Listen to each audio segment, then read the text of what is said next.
여러분들, 지금까지 본 광경 중에서 가장 충격적인 광경이 무엇입니까? 그리고 여러분이 본 경치 중에서 가장 아름다운 경치는 어디에 있는 것입니까? 저에게는 가장 충격적인 광경은 911이었고요. 아름다운 것은 저에게는 한국의 설악산, 가을 단풍이 깃드는 그런 설악산이 참 기억이 돼요. 물론 미국에도 다른 여러 곳에도 좋은 곳이 많이 있습니다만은 참 그 아름다웠다는 것이 참 기억이 납니다. 이제 여러분들 여러 구경 또는 광경들이 가슴에 눈에 있을 터인데 뭘 좀 더 보고 싶으세요? 내가 이것만큼은 좀 더 꼭 보고 싶은 거 무엇 있으세요? 우리는 육신의 눈으로 볼 수 있는 것이 많이 있지만 다시 한번 영적인 눈으로 볼 수 있는 그것, 그 놀라운 광경에 집중하는 삶을 살아야 되겠습니다. 그것이 다름 아닌 예수님의 영광을 보는 것인데요, 예수님께서 이렇게 말씀하셨어요. 요한복음 17장 24절에 아버지여 내게 주신 자도 나 있는 곳에 나와 함께 있어 아버지께서 창세전부터 나를 사랑하심으로 내게 주신 나의 영광을 저희로 보게 하시기를 원하옵나이다. 나의 영광을 저희가 보기를 원합니다. 이게 신앙의 핵심이에요. 예수님의 영광을 보는 것. 신앙생활 건성으로 하지 마시고요, 예수님의 영광에 집중하는 것, 그것을 보기를 원하는 것, 예수님의 소원이듯이 우리의 소원이 되기를 축원합니다. 예수님께서 누가복음 10장에 보면 마르다와 마리아의 집에 들어갔을 때에 마르다는 아주 여러 가지 일로 분주했습니다. 그리고 마리아는 하나 주님에게 그 발 앞에서 집중하고 말씀에 집중했던 것을 보게 됩니다. 무엇을 칭찬하셨습니까? 많은 것에 산만했던 마르다보다 마리아가 더 귀했다고 말씀하고 있습니다. 지금 최선의 삶을 살아야지 차선이나 그 저 밑에 있는 차원의 삶을 살아서는 안 되는 것이에요. 그것이 바로 예수님의 영광에 집중하는 삶이요, 그것에 주목하는 것입니다. 세상에서도 성공하려면 자기 분야에서 누가 탁월합니까? 야구 선수들이 수없이 많지만은 몇 천만 불 받는 사람은 누구예요? 빠르게 공이 다가올 때 그 공에서 실밥까지 보이는데, 실밥까지. 그런 자들은요, 그걸 딱딱 쳐내면서 막 연봉이 얼마나 많은지 몰라요. 그러나 그것을 갖다 잘 볼 수 없는 자들은 계속 허치는 거예요. 우리 신앙의 중요한 것은 주님의 영광입니다. 오늘 본문에 베드로와 야고보와 요한은 예수님 따라 올라간 그 높은 산에서 주님의 영광을 목도하게 되었고, 그것이 그의 인생을 얼마나 감동으로 울림으로 변화시켰는지 그가 훗날에 이렇게 고백하는 것을 보게 됩니다. 베드로후서 1장 16절로부터 보면 우리 주 예수 그리스도의 능력과 강림하심을 너에게 알게 한 것이 공교히 만든 이야기를 쫓은 것이 아니요 우리는 그의 크신 위엄을 친히 본 자라. 지극히 큰 영광 중에서 이러한 소리가 그에게 나기를 이는 내 사랑하는 아들이요 내 기뻐하는 자라 하실 때에 저가 하나님 아버지께 존귀와 영광을 받으셨느니라. 이 소리는 우리가 저와 함께 거룩한 산에 있을 때에 하늘로서 나음을 들은 것이라.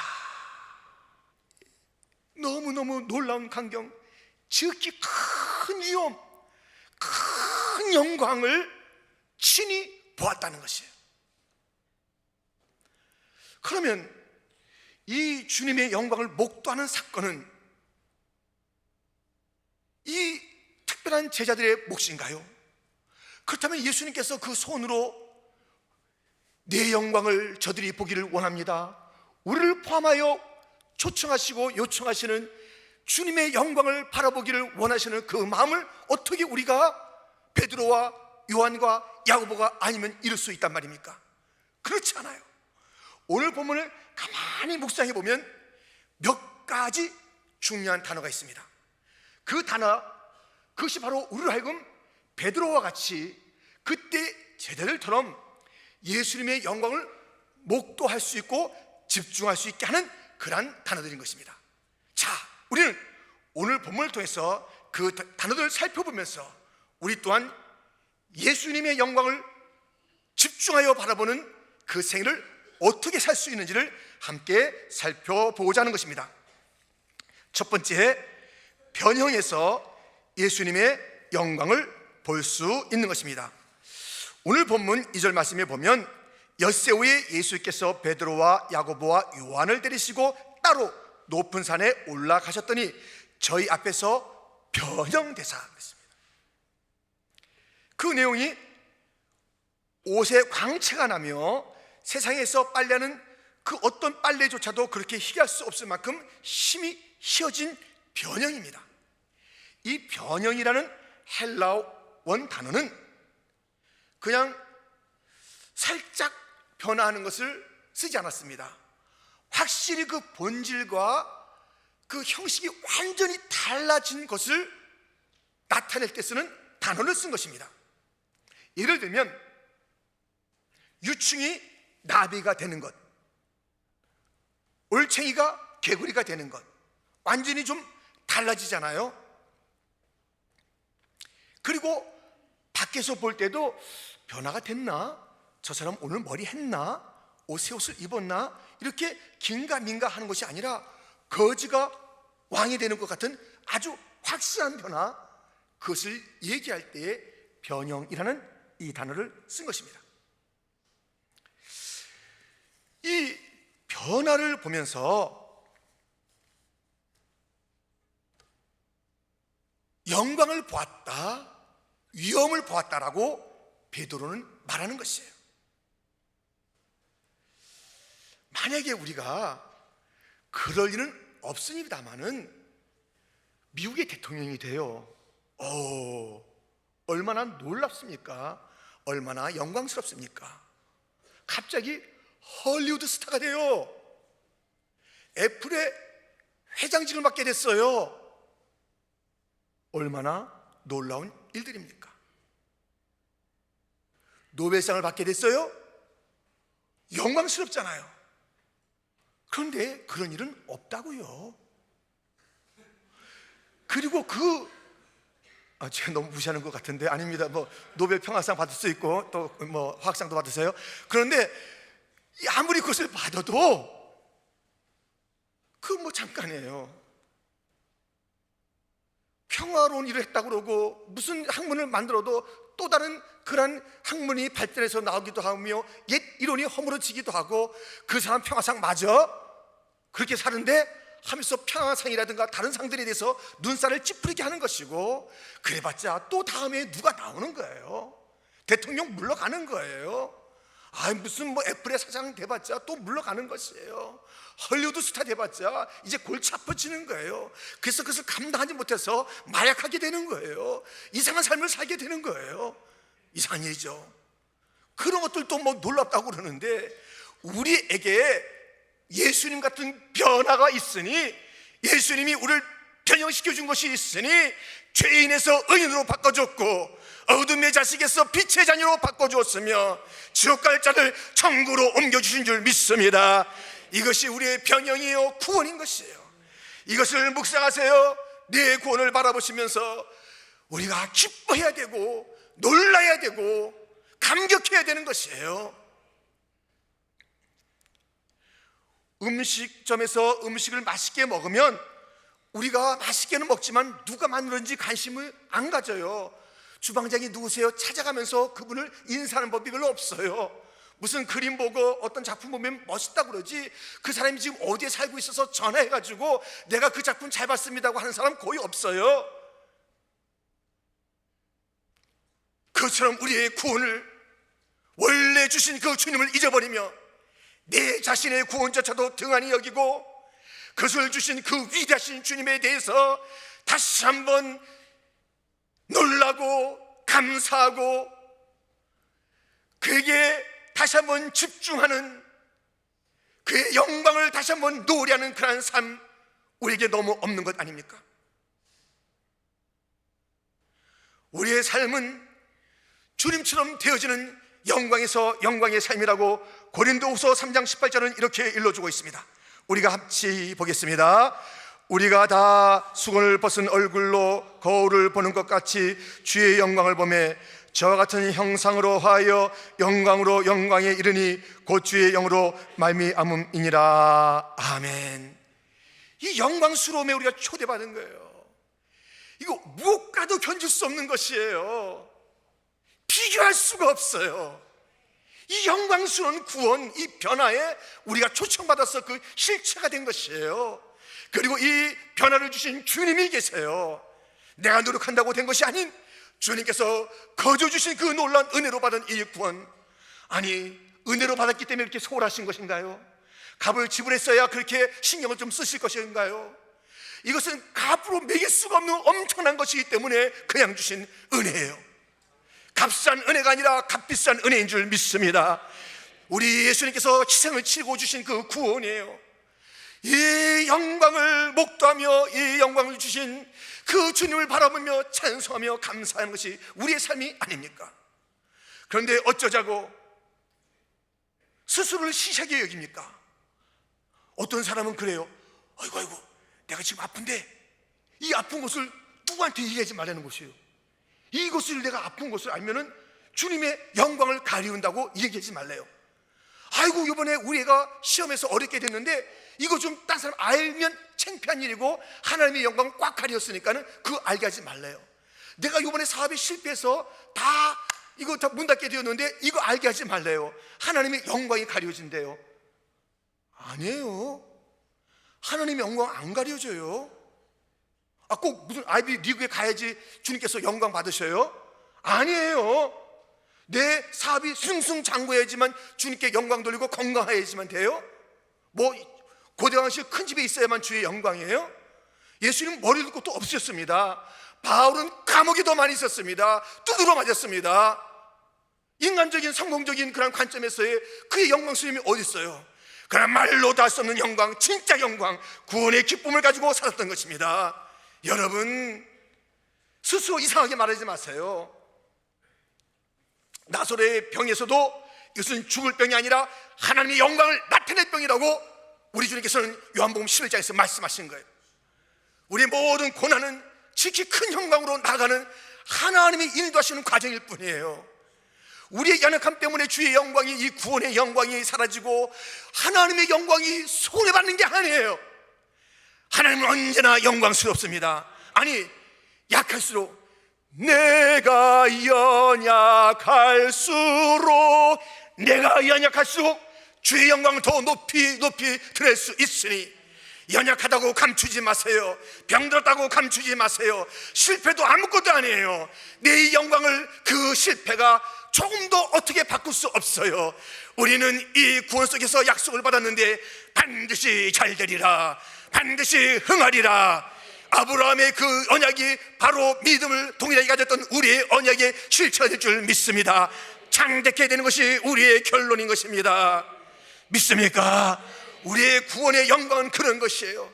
내 구원을 바라보며 기뻐하며 이 구원을 허락하신 예수님을 집중하여 바라보는 가운데 이 평영, 이 속에서 있는 영광스러움을 오늘 우리도 바라보며 그 엄청난 광경과 그 무엇과도 바꿀 수 없는 가치를 기뻐하며 감동하여 우리의 삶이 당당해지고 풍성해지고 멋져지기를 주님의 이름으로 축원드립니다.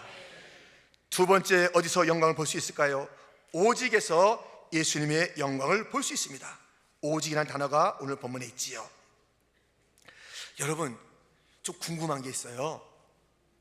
지금 이 세 제자가 예수님과 함께 높은 산에 갔어요. 그런데 거기에 그 변형되신 예수님을 보았을 뿐만 아니라 모세와 엘리야를 같이 보게 된 거예요. 모세와 엘리야. 그런데요, 어떻게 이 제자들이 그들이 모세이며 엘리야인 줄 알았을까요? 여기다 써왔을까요? 나 모세, 엘리야. 아니면 엘리야처럼 병거 타고 나타났을까요? 양쪽에 율법을 들고 나타났기 때문에 알았을까요? 어떻게 알았을까요? 여러분, 이 천상적, 이 하늘적 광경이 여기에 재현됐는데요, 하늘에서는 지식이 이 습득해서 아는 게 아니에요. 직관적으로 알게 돼요. 직관적으로.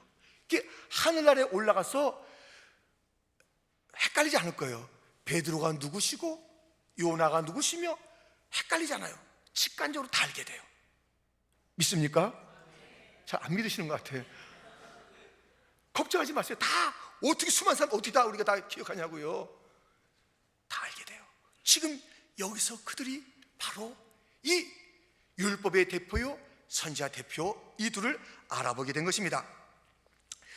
그런데요, 이제 여기서 이제 다 열정이 있지만은 사고치기를 잘하는 베드로가 또 사고를 치는 거예요. 무슨 사고를 치냐면은 이렇게 되는 거예요. 보세요.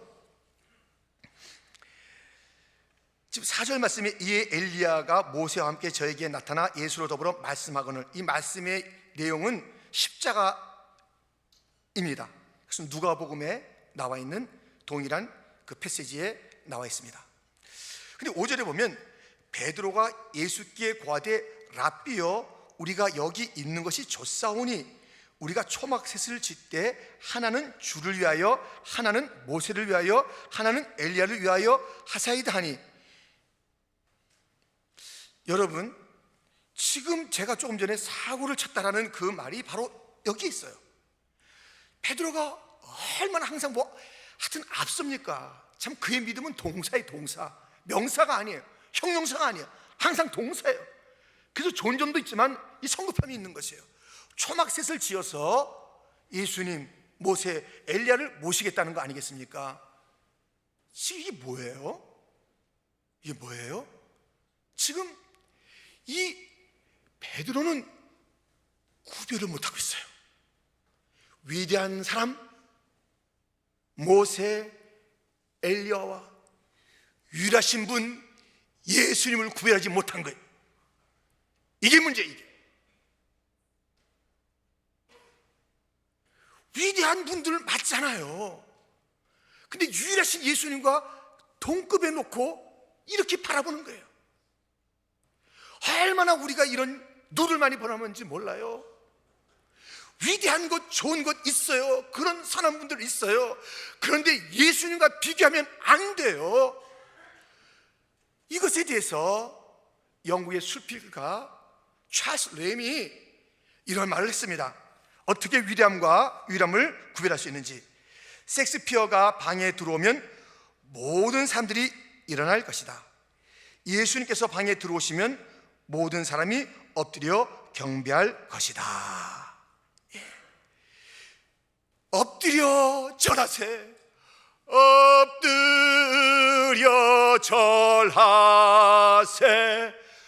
엎드려 절하는 것은 우리 주님밖에 없어요. 착각하지 마세요. 어쩌자고 이 예수님을 취미와 함께 동급으로 두는 거예요. 오늘 가서 예배를 드릴까? 오늘 낚시하러 갈까? 동급이에요? 왜 거기다 견줘요? 예수님을 갖다가 왜 견지냐고요? 그랬더니 여기 보세요. 이런 삶이 어떤 삶을 우리에게 갖다 주냐면은 바로 그 다음 말이에요. 6절 말씀에 이는 저희가 심히 무수함으로 저가 무슨 말을 하는지 알지 못함이더라. 지금요, 이 구분을 못하면 유일하신 예수님, 그래서 우리 교회에 우리 새가족 처음 척과가 예수의 유일성이에요. 예수님은 유일하신 분이다라는 것을 우리가 처음부터 못을 박는 거예요. 이 유일하신 예수님과 이 위대한 자들을 갖다 구별하지 못하면 혼돈이 오고 두려움이 오는 거예요. 혼돈하지 마세요. 그래서 많은 교회에서 막 착각도 하는 거예요. 목사님과 예수님 비슷한 것 같아요. 그런 데서 문제가 오는 거라고요. 누가 그렇게 말하겠어요? 그렇게 누가 믿겠어요? 근데 행동 그렇게 하는 거예요. 목사님, 장로님, 뭐 세상에 좋은 것, 선한 분, 학식이 많은 사람, 예배 받을 분은 예수님밖에 없고 온 세상이 내 것이라고 말할 수 있는 단 한 분은 예수님밖에 없는 줄 믿습니다. 그래서 이 모든 자들이 다 사라지고 오직 예수가 남았다고 8절 말씀에 일러주고 있는 것이에요. 오직 예수, 오직 예수. 그 예수에게 집중할 때 그의 영광을 보는 것이에요. 산만하게 보면 안 돼요. 이것저것과 견주어서 그냥 예수도 그들 중에 하나라고 보면 안 되는 것이에요. 그런 마음은 없다 할지라도 삶 자체에서 그렇게 하잖아요. 행동적 무신론자들, 행동적 다운론자들, 행동적 이단들이 있다니까요. 교리적으로는 그렇게 안 하잖아요. 예수님이 유일하다고 그러잖아요. 그런데 어쩌자고 그 예수님과 함께 애들이 더 중요해요. 애들이 그 성공이 더 중요해요. 내 성공이 더 중요한 거예요. 내 건강이 더 중요한 거예요. 같이 치지도 않아요. 오직에 단 한 분 예수에 올인하지 않으면 그의 영광을 제대로 보는 게 아니에요. 이것저것의 영광, 그래요. 성경에도요 다 영광이 있대요. 땅의 영광이 있고 하늘의 영광이 있고 별의 영광이 있고 달의 영광이 있고 해의 영광이 다 있다고. 영광마다 다르다고 그랬어요. 우리 귀양 살려면 이것저것 땅에 속한 것과 그럴듯한 것에 취하여 있지 말고 오직 예수의 영광을 바라보며 그 빛 받아서 힘있게 살아가는 복된 성도가 다 되시기를 주님의 이름으로 축원드립니다. 세 번째로 우리가 어디서 영광을 볼 수 있냐면 말씀에서 예수님의 영광을 볼 수가 있습니다. 오늘 본문에 7절 마침 구름이 와서 저희를 덮으며 구름 속에서 소리가 나되 이는 내 사랑하는 아들이니 너희는 저의 말을 들으라 하는지라. 마태복음 17장에 있는 그 말씀에는 아주 빛나는 구름이 막 아주 찬란한 구름이 임했다고 했습니다. 그러면서 너희는 저의 말을 들으라. 이 주님의 말씀에서 주의 영광을 볼 수 있어요. 너희는 저의 말을 들으라. 이 세상에는 얼마나 소리가 많습니까? 세상의 소리예요. 땅의 소리예요. 근데 우리가 이 세상에서 집중해야 될 것은 저의 말을 들으라. 주님의 말인 줄 믿습니다. 이 말씀을, 저의 말을 들어야 돼요. 저의 말을. 올 한 해도 여러분들 한 해가 다 지나가는데 저의 말, 예수님의 말씀에 귀를 기울이면서 사셨습니까? 귀를 기울이면서 살았냐고요. 지금 제가 아까도 말씀드렸던 것처럼 이 제자훈련이 지나면서 이 제자훈련은 14주 동안에 성경을 읽도가는 거예요. 뭐 또 많은 성경을 외워요. 이 제자훈련이 이제 끝나갑니다. 그러면 이 성경 갖다가 제자훈련 때 열심히 하고 이제 내년 가서는 다시 한번 펼쳐볼까? 주일날 본문에 읽을 때는 좀 펼치고 그러면서 말씀을 대하면요 저희 말을 듣는 게 아니에요. 예수님의 말씀은 어디서나 언제나 누구에게나 계속 필요한 거예요.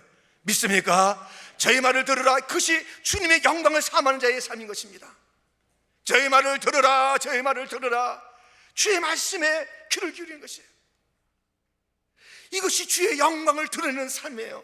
예, 제가 주의 말씀을 듣겠습니다.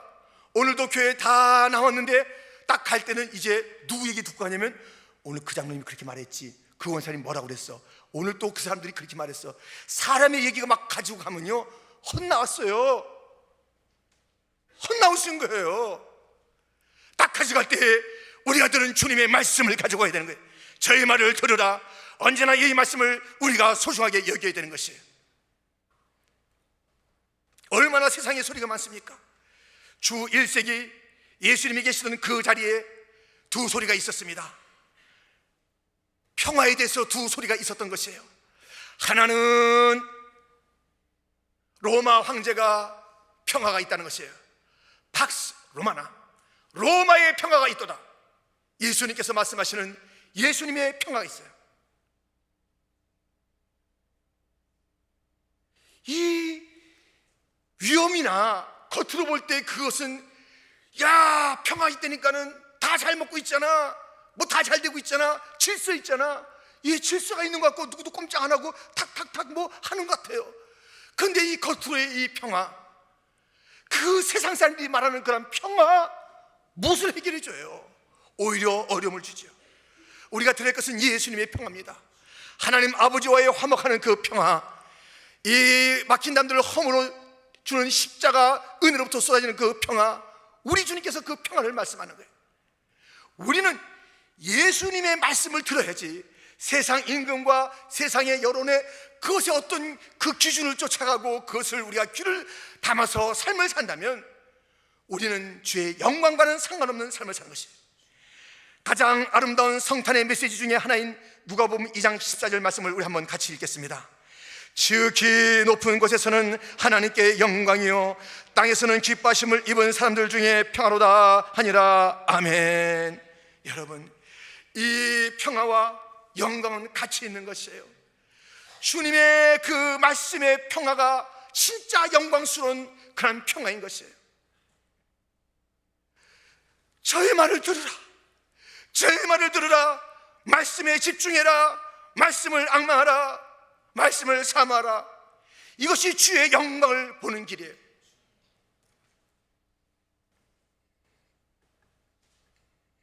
말씀이 육신이 되어 하나님의 독생자의 영광을 보니 은혜와 진리가 충만하더라. 이 말씀이 육신되어 오신 그 예수님, 그 말씀, 그 예수님을 그대로 따라가는 것, 이것이 그의 영광을 보는 자들인 것입니다. 이러한 영광스러운 것을 보지 않냐고 살기를 원하십니까? 항상 두려울 거예요. 항상 혼돈이 올 거예요. 항상 염려가 될 것이에요. 내 지금 현재의 수준 때문에 내가 가지고 있는 그 놀라운 그 신분과 약속들은 다 잃어버리고 우리는 엉뚱한 삶을 오랫동안 살게 될 것입니다. 다윗은 그렇게 안 살았어요. 그는 적어도 이 신약의 말씀이 기록되기 1000년 전의 사람이지만 그는 주와 또 다른 주를 봤습니다. 하나님과 예수님을 본 자입니다. 그러길래 베드로가 사도행전 2장에서 설교를 하면서 다윗은 십자가와 부활의 예수님을 목격하고 살았는데 날마다 보면서 살았다라고 이렇게 말하고 있습니다. 사도행전 2장 24절로부터 하나님께서 사망의 고통을 풀어 살리셨으니 이는 그가 사망에게 매여 있을 수 없었습니다. 다윗이 저를 가리켜 가로되 내가 항상 내 앞에 계신 주를 배웠으며 나로 유동치 않게 하기 위하여 그가 내 우편에 계시도다. 그는 예수님을 봤다는 것이에요. 메시아를 봤다는 것이에요. 자기가 왕이지만 진짜 왕을 봤다는 것이에요. 그런데 그 주님이 우리가 요동하지 않기 위해서 딱 다가와서 옆에 계시대요. 앞에 계시대요. 늘 그를 받았어요. 여러분, 우리 주님은 우리에게 찾아와서 우리 앞에 계신 줄 믿습니다. 수가성 여인을 찾아갔듯이 우리 주님은 우리를 찾아왔습니다. 주님을 보는 것 멀리서 아닙니다. 우리가 눈을 바로 뜨고만 있으면 그 주님이 보이게 되는 것이고 요동하지 않는 삶을 살게 될 줄 믿습니다. 이렇게 철저하게 예수님을 바라보다가 어느 날 여인을 바라본 거예요. 부하의 아내를 바라본 거예요. 그러면서 그 자신의 깊은 골짜기, 가문의 아픔, 민족의 아픔, 성경에 수치로운 기록이 남아있는 것입니다. 똑바로 바라보세요. 주님만 바라보세요. 주여 내 눈을 열어 주의 영광만 보게 하여 주옵소서. 내가 주님에게 집중하는 삶을 살게 하여 주옵소서. 밤새도록 나에게 집중하셨던 그 주님에게 실망을 안겨드리지 아니하도록 우리도 눈을 뜬 때부터 주를 바라보고, 우리가 새벽에도 주를 바라보고 아침에도 주를 바라보고 오전에도 점심에도 오후에도 저녁에도 밤늦게까지 내 호흡 다할 때까지 주만 바라보게 하여 주옵소서.